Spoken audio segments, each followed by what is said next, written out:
Okay continuing let's talk about the hormonal control. अब होता क्या है, जैसे ही हमारे स्टमक से स्मॉल इंटेस्टाइन्स में लिपिड्स और पार्शियली डाइजेस्टेड प्रोटीन्स आते हैं, तो obviously this gets detected. Our body or our small intestines or the enteroendocrine cells, which are the cells of your small intestine, they detect these lipids and the partially digested proteins. Now, there are two types of enteroendocrine cells, I cells and S cells. So, I cells, and they're going to release CCK, which is cholecystokinin, and the enteroendocrine S cells, they're going to release an enzyme called secretin. अब ये दोनों enzymes they're very important. इनका क्या role है? देखो, secretin it's released by enteroendocrine S cells, and cholecystokinin CCK it's released by enteroendocrine I cells. अब जो CCK है, it's going to decrease the gastric motility, it's going to increase the pancreatic secretion, and it's going to increase the gallbladder secretion. और जो हाँ, तो अभी यहाँ this diagram is perfect for it. यहाँ आप देख सकते हैं कोलिसिस्टोकाइनिन रिलीज हुआ, और कोलिसिस्टोकाइनिन के क्या फंक्शन है, उसके तीन फंक्शन है. पहला, it's going to decrease the gastric motility, कि कम करो गैस्ट्रिक मोटिलिटी ताकि contents from stomach they do not come any more or any longer into the small intestine, तो इसको ये इनहिबिट करता है. दूसरा फंक्शन क्या है, ये पैंक्रियास को स्टिमुलेट करता है और गॉल ब्लैडर को. तो पैंक्रियास से पेंक्रियाटिक एंजाइम्स के सिक्रीशन को, और गॉल ब्लैडर से बाइल के सिक्रीशन को ये स्टिमुलेट करता है. तो ये सीसीके का काम है. और ये क्यों रिलीज हुआ, जब डिटेक्ट होता है partially digested proteins or lipids that are coming from stomach to the small intestine, ये detect होता है by enteroendocrine I cells, and they will ultimately release CCK into the blood. That is going to inhibit the gastric motility, and it's going to cause the secretion of pancreatic enzymes and the bile from gallbladder. अब दूसरा, कि जैसे ही क्योंकि यहाँ stomach से जो भी content आ रहा है दैट विल बी एसिडिक, क्योंकि यहाँ एसिडिक मीडियम में पड़ा हुआ था ये सारा कंटेंट. तो that entire chyme that's coming down, that's acidic, right? That low pH is detected, and in response to that low pH, and enteroendocrine S cells they're going to release secretin, और ये secretin क्या करेगा, it's going to cause the pancreas to release bicarbonate ions, और वो bicarbonate ions that are going to increase the pH. तो ये दो very important hormonal controls, के low pH of chyme is detected in the intestine, secretin is released by enteroendocrine S cells, that is going to cause pancreas to secrete bicarbonate to neutralize the pH. अब pH वापस से neutralise होगी, पहले acidic थी, लो pH थी, अब ये neutralise होकर ऑब्वियसली क्योंकि बाइकार्बोनेट आ रहा है विच इज एल्कलाइन, तो न्यूट्रलाइज हो जाएगी पीएच. सो यस, अब ये सब कुछ हो गया हार्मोनल कंट्रोल. अब फाइनली इस सब कुछ होने के बावजूद अब हमें यहाँ थैंक गॉड बाइल भी मिल रहा है, और न्यूट्रलाइज भी हो रहा है सब कुछ, बाइल सॉल्ट्स भी मिल रही हैं. अब वेरी इंपॉर्टेंट क्या होगा, एब्जॉर्प्शन होगा. डाइजेशन तो हो ही रही थी ना, and then this thing added in digestion. अब वो जो प्रोडक्ट्स ऑफ डाइजेशन हमें मिले हैं, कोलेस्ट्रॉल मिला था, टू मोनोसाइक्लिसरॉल मिला था, और फ्री फैटी एसिड्स मिले थे, ये हमारे अल्टीमेट प्रोडक्ट्स थे. ये प्रोडक्ट्स अब जो डाइजेशन के हैं, अब इनको एब्जॉर्ब होना है इंटेरोसाइट्स में. अब इनकी एब्जॉर्प्शन के लिए हमें चाहिए रहेगा मिक्स माइसेल्स. ये mix micelles they are going to do what? These are going to these plus the fat soluble vitamins plus bile salts. तो मिक्स माइसेल्स में क्या होता है, मिक्स माइसेल्स में ये तीन चीज़ें होती हैं जो हमारे एंड प्रोडक्ट्स है डाइजेशन के, ये तीन चीज़ें होंगी, और फैट सॉल्युबल विटामिन होंगे, और bile salts. So these all together are going to make mix micelles. ये मैंने आपको ऑलरेडी बता दिया था कि एंड प्रोडक्ट ऑफ डाइजेशन जिसमें फ्री फैटी एसिड्स आएंगे, और क्या आएगा आपके पास, कोलेस्ट्रॉल आएगा, और you'll have मोनोसाइक्लिस्ट्रॉल. ये प्रोडक्ट्स आ गए. उसके अलावा जो आपके पास विटामिन है, फैट सॉल्युबल विटामिन, वो और बाइल सॉल्ट्स, ये सारे मिलकर आप क्या बनाएंगे, they're going to make mixed micelles. These mixed micelles are going to aid in absorption. तो absorption के लिए क्या चाहिएगा, mixed micelles. It assists with absorption of lipids, short और जो medium chain fatty acids है. अब ये free fatty acids हैं but long chain, ठीक है. जो short chain fatty acids है they don't need micelles, वो directly जो short और medium है वो directly absorb हो जाते हैं. तो माइसेल्स आपको किसके लिए चाहिए होते हैं, long chain free fatty acid, cholesterol और 2 मैक के लिए. और बाकी जो फॉस्फोलिपिड्स था वो तो फीसेस में एक्सक्रीट हो गया, कोलेस्ट्रॉल कोलेस्ट्रॉल एस्टर जो है वो कोलेस्ट्रॉल में कन्वर्ट हो गया था, और जो हमारा टैग था वो मैग और फैटी एसिड में कन्वर्ट हो गया था. और उनमें से भी जो फैटी एसिड शॉर्ट और मीडियम चेन है वो डायरेक्टली एब्जॉर्ब हो जाएंगे, और will be directly taken up by the enterocytes. लेकिन जो लार्ज वाले हैं ऑब्वियसली वो माइसेल्स में दिल कम इन माइसेल्स, और माइसेल्स में क्या होता है, ये प्रोडक्ट्स, इसके अलावा वाइटामिन और क्या होता है, बाइल सॉल्ट्स. ये माइसेल्स की कॉम्पोजिशन है. और एब्जॉर्प्शन के लिए माइसेल्स हो गए, ठीक है। अब वो अब्जॉर्ब हो गए इंटेरोसाइट्स में। अब इंटेरोसाइट्स में आकर वापस एक बहुत अजीब सी चीज़ होगी, वो सारे जो ब्रेक डाउन होते हैं वो वापस आकर रीसिंथेसाइज होंगे इनटू देयर रिस्पेक्टिव कंपोनेंट्स। जैसे जो मैग है वो वापस टैग में कन्वर्ट हो जाएगा, कोलेस्ट्रॉल है वो वापस कोलेस्ट्रॉल एस्टर में कन्वर्ट हो जाएगा। मतलब इतनी अजीब सी चीज़ हो रही है, तो फिर तोड़ा ही क्यों था जब इसको वापस बनाना था। लेकिन खैर, एब्जॉर्प्शन के लिए हमने उन सबको तोड़ा था ताकि वो सब एब्जॉर्ब हो जाए। तो एब्जॉर्प्शन वो बड़े कंपाउंड्स की नहीं हो सकती, तो एब्जॉर्प्शन के लिए उन सबको तोड़ा हमने। जब वो टूट गए उनको मिसल्स की मदद से एब्जॉर्ब किया, एब्जॉर्ब करके वापस उनको रिसिंथेसाइज करके बड़ी चीज़ें बना दी, ठीक है। वो जो बड़े प्रोडक्ट्स थे या बड़ी कंपाउंड्स थे वो बना दिए। अब ये जो पूरा रीसिंथेसिस है इसका भी एक बहुत ही क्या कहते हैं, what do you call it, complex एक प्रोसीजर है। तो ये रीसिंथेसिस का पूरा कॉम्प्लेक्स प्रोसीजर है, so that you do not get confuse. इसमें यही लिखा है कि जो हमारे, okay let me just take the help of the book and explain to you. ये आपकी लिपिंग कॉर्ड की ही डायग्राम है, फिगर 15.6। इसमें इन्होंने क्लियरली मेंशन किया है कि रीसिंथेसिस होगी। किस किस की रीसिंथेसिस होगी? ऑब्वियसली tag वापस resynthesize होगा cholesterol ester.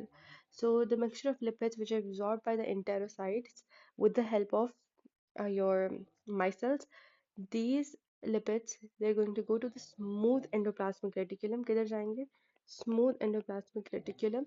यहाँ biosynthesis of complex lipids is going to take place. तो वापस से biosynthesis होगी complex lipids की, जिसमें सबसे पहले ये जो लॉन्ग चेन फैटी एसिड्स हैं जो कि मिसल्स की मदद से एब्जॉर्ब हुए थे, these are going to convert, firstly सबसे पहले ये will be converted into your into their activated form by the fatty acyl CoA synthetase, which is also known as thiokinase. So fatty acyl CoA synthetase, which is also known as thiokinase, this is going to convert the long chain fatty acid into its activated form. So what is the activated form? Fatty acyl CoA. Long chain fatty acyl CoA में convert हो गए with the help of fatty acyl CoA synthetase, which is also known as thiokinase. और obviously इसमें CoA और ATP की मदद जाएगी, है ना। उसके बाद ये बन गया हमारा। अब ये जो फैटी एसाइल कोए बना है, इसको यूज करते हुए हमारे जो डेरिवेटिव्स हैं, the 2-mag, it's absorbed by the enterocytes, they're converted to tag through the sequential recyclations by 2 acyl transferases. अब ये जो फैटी एसाइल को है सुपर इम्पोर्टेंट, बिकॉज ये इसका यूज होगा इधर, और सीक्वेंशियल रीअसाइलेशन होगी, 2 बार रीअसाइलेशन होगी, ठीक है। जो हमारे 2 मोनोसाइल ग्लिसरॉल है, this is the second step, कि ये fatty acyl Co A which is the activated form of the long chain fatty acid, ये ऐड होगा और सीक्वेंशियल रीसाइलेशन होगी। एसाइल को ए पहले monoacyl glycerol which is MAG acyl transferase, और फिर obviously वो मैग में एसाइल डल गया वापस, तो वो डैग बन जाएगा। फिर एसाइल को ए डाईएसाइल ग्लिसरॉल एसाइल ट्रांसफरेज, सीक्वेंशियल रीएसाइलेशन हुई, मतलब एसाइल वापस लगेगा 2 मैग में। ये मोनो है तो 2 बार ही ऑब्वियसली होगी, तभी तो ट्राई बनेगा। अब ट्राई बन गया तो फाइनली हमें ट्राईसाइक्लोस्टेरॉल वापस मिल गया, और thanks to fatty acyl Co ए जो कि लॉन्ग चेन फैटी एसिड से मिला था। तो don't forget the fatty acyl Co ए। उसके बाद जो हमारा कोलेस्ट्रॉल है, उसमें कोलेस्ट्रॉल एसाइल ट्रांसफरेज, यहाँ हमारे पास मैग और डैग एसाइल ट्रांसफरेज था, यहाँ कोलेस्ट्रॉल एसाइल ट्रांसफरेज होगा, और यहाँ थायोकाइनेज था फैटी एसाइल को सिंथेटेज। ये एसाइल ट्रांसफरेज की मदद से कोलेस्ट्रॉल एस्टर भी वापस से रीसिंथेसाइज हो गया। तो हमने ये 2 इंपॉर्टेंट चीज़ें वापस रीसिंथेसाइज कर दी। अब ये तो है ही प्रोडक्ट्स, ये जो कोलेस्ट्रॉल एस्टर ये और टैग ये तो है ही। उसके अलावा हमारे पास फैट सॉल्युबल वाइटामिन, और क्या, उसके अलावा हमारे पास एपो लाइपोप्रोटीन B48 और फॉस्फोलिपिड्स, ये सारे मिलकर क्या बनाते हैं? They all make the chylomicron. So here you can see assembly and secretion of chylomicrons by intestinal mucosal cells. Um, Short and medium chain fatty acids, they do not require incorporation into chylomicrons, and they can directly enter into the blood. अब हमारा next step क्या है? ये absorb तो हो गया हमारे intestinal mucosal cells में, किस तरह absorb होते हैं? broke down broke After breaking down they attach with the micelles में आपके पास fat soluble vitamins थे, आपके पास आपके प्रोडक्ट्स थे, उसके अलावा बाइल सॉल्ट्स थे, है ना। वो सब की मदद से ये इंटेरोसाइट्स में आ गया। इंटेरोसाइट्स में आकर वापस ये क्या हुई है? रीसिंथेसिस। जो हमने पूरा पढ़ा है, ये रीसिंथेसिस हुई है। अब ये जो रीसिंथेसिस हुई है, अब ये सारे पैकेज होंगे इनटू काइलोमाइक्रॉन, और काइलोमाइक्रॉन की मदद से these are going to go to the lymph, right, और द लिम्फेटिक वेसल्स जो लेक्टियल्स हैं लिम्फ में जाएगा, वहां से लेफ्ट सबक्लेवियन वेन की मदद से अल्टीमेटली हर चीज़ का गोल होता है कि ब्लड में जाना है। For example very irrelevant but cerebrospinal fluid भी अल्टीमेटली सुपीरियर सैजिटल साइनस में जाकर it gets reabsorbed into the dural venous sinus. Ultimately CSF को भी ब्लड में जाना होता है ना, this is completely irrelevant but I am telling you हर एक चीज़ का एंड पॉइंट ब्लड ही होता है। इसी तरह ये सब कुछ भी एब्जॉर्ब होकर लिम्फ में गया, लिम्फ से लेक्टियल, लेक्टियल से मतलब लेक्टियल में ऑब्वियसली लिम्फ होता है, वहां से it goes to the thoracic duct and then it gets added to the left subclavian vein, तो अल्टीमेटली ब्लड में ही आ रहा है। तो ये काइलोमाइक्रॉन से लिम्फ में ही जाना है, लेकिन जो हमारे शॉर्ट और मीडियम फैटी एसिड्स होते हैं वो डायरेक्टली ब्लड में अब्सॉर्ब हो जाते हैं, उनको इस पूरे हेक्टिक प्रोसीजर ऑफ रीसिंथेसिस और वापस काइलोमाइक्रॉन में पैकेज हो फिर जाओ, वो सब कुछ नहीं, it doesn't have to go through all of that, ठीक है। और हाँ, सो अब ये हमें एब्जॉर्प्शन के लिए, this is very important, absorption के लिए माइसेल्स में कन्वर्ट होना था। अब एक्सोसाइटोसिस के लिए वो जो एंटेरोसाइट, कौन सा cell, enterocytes, entero endocrines, enterocyte, sorry enterocyte में से एक्सोसाइटोसिस के लिए अब इसको काइलोमाइक्रॉन में पैकेज होना पड़ेगा। अब काइलोमाइक्रॉन्स में क्या क्या होता है, इसमें फॉस्फोलिपिड्स होते हैं, टैग्स होते हैं, कोलेस्ट्रॉल एस्टर होता है, फैट सॉल्युबल विटामिन्स होते हैं, और वेरी इंपॉर्टेंट एपोलाइपोप्रोटीन B48। क्या होता है apolipoprotein B48, do not forget this, apolipoprotein B48। अब एपोलाइपोप्रोटीन B48 के बारे में I've written this down. It is essential for the formation of chylomicrons, which are responsible for carrying dietary fats and cholesterol to the dietary fats and cholesterol to the liver and other tissues. तो एक तो fats हो गए जिसमें हमने इसको रीसिंथेसाइज किया था इनटू टैग्स, और कोलेस्ट्रॉल कोलेस्ट्रॉल एस्टर्स, ठीक है। तो ये काइलोमाइक्रॉन्स के लिए बहुत इंपॉर्टेंट है, this is essential for the formation of chylomicrons. तो ApoB48 भी आ गया, ठीक है, और उसके अलावा हमारे पास फैट सॉल्युबल विटामिन्स भी हैं। काइलोमाइक्रॉन बन गया, अब वो that will be secreted with the help of chylomicrons. So newly resynthesized tags and cholesterol esters, they enter, they are hydrophobic, तो obviously वो directly नहीं secrete हो सकते, they must be packaged into chylomicrons. chylomicrons में क्या क्या होता है, वही phospholipids हैं, ठीक है, phospholipids भी हैं जो हम normally feces में excrete कर देते होते हैं। उसके अलावा non esterified cholesterol है, apolipoprotein B48, very important। तो chylomicrons का if you see in the last page of this chapter, you'll notice के काइलोमाइक्रॉन्स क्या हैं, they contain cholesterol asters, they contain phospholipids, they contain apolipoprotein B48, fat soluble vitamins and small amount of tag। तो cholesterol asters तो होते हैं, tags भी होते हैं, हमें पता है। उसके अलावा फैट soluble vitamins भी होते हैं, apolipoprotein B48 भी होते हैं, और phospholipids भी होते हैं। तो जितनी भी चीज़ें मैंने इधर हाईलाइट की थी ना, इसमें phospholipoprotein, सॉरी phospholipids नहीं इसमें मेंशन है, या इधर। So these all are the, sorry, so these all are the things that are required for the uh, chylomicrons, right? उसके बाद because of chylomicrons exocytosis होती है and there is a release into lectures। lectures क्या है, lectures are lymphatic vessels which are in the villi of the small intestine। These lymphatic vessels are small intestines which help to absorb the digested fats। अब यहाँ ये है lectures which are, ये जो हमारे पास विलाय है स्मॉल इंटेस्टाइन के, इनके बीच में लेक्टियल्स होते हैं, these are there to absorb fats and fat soluble substances into the lymphatic system. यहाँ से ये जो लिम्फ है ये काइल बन जाएगा। अब काइल क्या होता है, do not confuse it with chyme. Chyme is all churned, अब बोलस आपका माउथ में होता है, उसके बाद वो काइम में कन्वर्ट हो जाता है। काइम में कब कन्वर्ट होता है, स्टमक में जाकर, क्यों, क्योंकि उसमें एक अजीब सा मिक्सचर बन जाता है ना। all the chewed up food is bolus, जब stomach में एक weird सा mixture बन जाता है, that's chyme। what is chyle? Chyle is completely different, chyle is basically lymph, ठीक है। so that's not the food ball or something, it's lymph, milky lymph। chyle is the milky lymph जो तब बनता है जब यहाँ से फैट की absorption होती है, तो ये जो lymph है ये मिल्की हो जाता है, so that's chyle। this lacteal takes that lymph to the thoracic duct, वहाँ से left subclavian vein में ये drain होता है and ultimately it goes to the blood। अब जब यहाँ ब्लड में चले जाता है तो yup, and how is it How is it that all of the fats or the digested products are used by the tissues? ये जो chylomicrons होते हैं जिनकी exocytosis हुई थी, right, going back इधर, इन chylomicrons जिनकी exocytosis हुई थी, इनमें से कुछ इन द ब्लड, अच्छा ये पहले तो इनकी एक्सोसाइटोसिस हुई, ये लिम्फ में गए, लिम्फ से ब्लड में गए, अब ब्लड में जाकर वे capillaries they go to the tissues, तो अल्टीमेटली इन्होंने ब्लड में ही आना है, ठीक है, सब कुछ हो गया थैंक्स टू काइलोमाइक्रॉन्स के, उन्होंने एक्सोसाइटोसिस करा दी और वो लिम्फ में चला गया, लिम्फ में जब चला गया तो वो ब्लड में आएगा, ब्लड में आकर वे capillaries is going to go to the tissues, that are the target tissues, और कौन कौन से होते हैं, skeletal और cardiac muscles और adipose tissues, very important, so these are like the three main tissues जहाँ इन्होंने जाना होता है, skeletal और cardiac muscles और adipose tissue।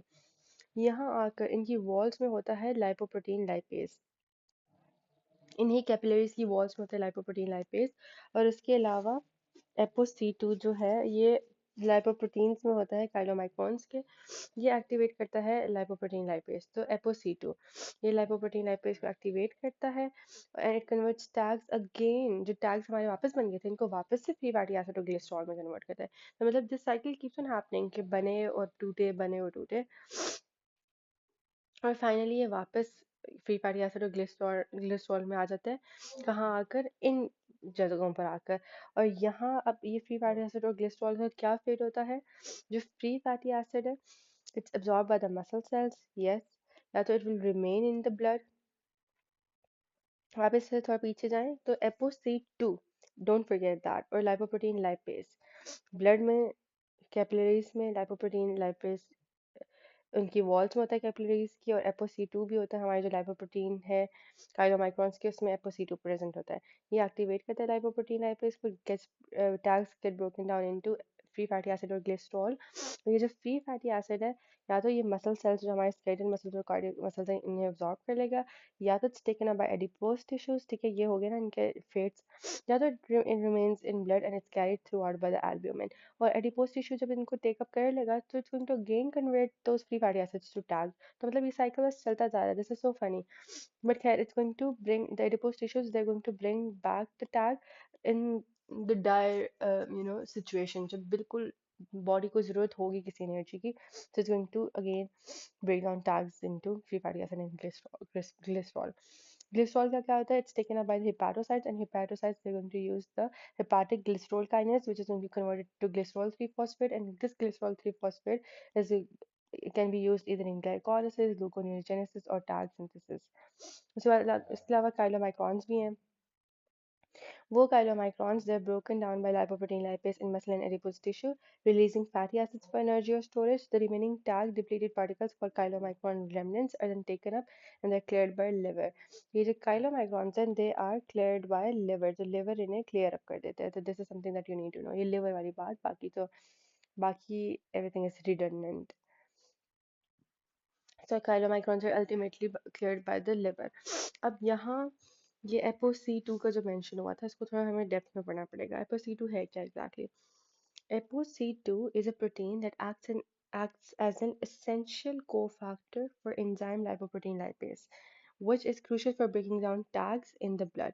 तो tags को वापस break down करने के लिए glycerol और fatty acid में आपको lipoprotein lipase चाहिएगा, और lipoprotein lipase के लिए आपको ApoC2 चाहिएगा। Found on lipoproteins like chylomicrons and very low density. अब ApoC2 कहाँ, where do you normally find it? It's found on lipoproteins like chylomicrons and VLDL lipoproteins. ApoC2 is primarily synthesized in liver and plays a critical role in lipid metabolism, helping to clear fats from the bloodstream. Yes, because it breaks down the tags into free fatty acid and glycerol, और tags कौन से वाले की बात करें, जो blood में present है, और ब्लड में जो ब्लड कैपिलरीज होती है उनकी वॉल्स में you will have lipoprotein lipase, और एपोसी2 इन लाइपोप्रोटीन लाइपेज को एक्टिवेट करता है, and that helps to break down the tags to free fatty acids and glycerol. I keep repeating it so that it sticks in your memory. उसके बाद a deficiency in ApoC2 can lead to very high tags, which is hypertriglyceridemia, which can increase the risk of pancreatitis and other health problems. ठीक है, तो ये ApoC2 की बात होगी। अब chylomicrons का क्या है, chylomicrons they are large lipoproteins that are formed in the intestinal cells Chylomicrons का क्या है? They're large lipoproteins that are formed in the intestinal cells. Remember, they're formed in the intestinal cells और ये exocytosis के लिए काम आता है. Once absorb हो गया hमारे cells की मदद से, लेकिन अब exocytosis भी तो नहीं है, तो enteroendocrine cells के अंदर ही ये बनेंगे. और ये chylomicrons किस तरह से बन रहे थे? अच्छा, फिर क्या होगा? इसमें रीसिंथेसिस होगी, उन सब चीज़ों की रीसिंथेसिस होगी और ये सारी चीज़ें बनाती हैं आपके. Now this diagram is a mess, but I hope it can you can make out कि ये सारी चीज़ें जो है they are going to, जो मैंने purple में highlight किए हैं, they are going to basically help with the chylomicron formation. ठीक है, so yes, the ones highlighted in purple. Yes, so these help in the chylomicron formation. उसमें ये सब कुछ आता है. And these are responsible for transporting dietary fats from the intestines through the bloodstream to the liver. तो ये intestine से lymph तक लेके जाते हैं और lymph से ultimately blood stream में जाता है. Blood stream से क्या होता है? वो जो आपका ब्लड स्ट्रीम में वो ब्रेक डाउन होता है. टैग्स और ग्लिसरॉल, टैग्स का अपना फेट होता है, ग्लिसरॉल का अपना. काइलोमाइक्रोन्स का क्या फेट होता है? They have to ultimately end into the liver. और पेरिफेरल टिश्यूज में कौन एंड अप होता है? टैग्स और free fatty acid. They're composed primarily of tags along with cholesterol, phospholipids, and a specific protein called apolipoprotein B48. Remember, after delivering the fatty acids, they become smaller remnants which are then absorbed by the liver. तो वही बात, जो chylomicron remnants है, they're ultimately taken up by the liver. So chylomicrons का ये fate होता है. So yes, we've covered everything about dietary lipids, and this was such a like such a bird eye view topic. इसमें आपको पूरा एक road map मिल जाता है कि एक्चुअली में लिपिड्स के साथ होता क्या है. And lipids are so crucial, and we should be knowing that. So yes, that's pretty much it.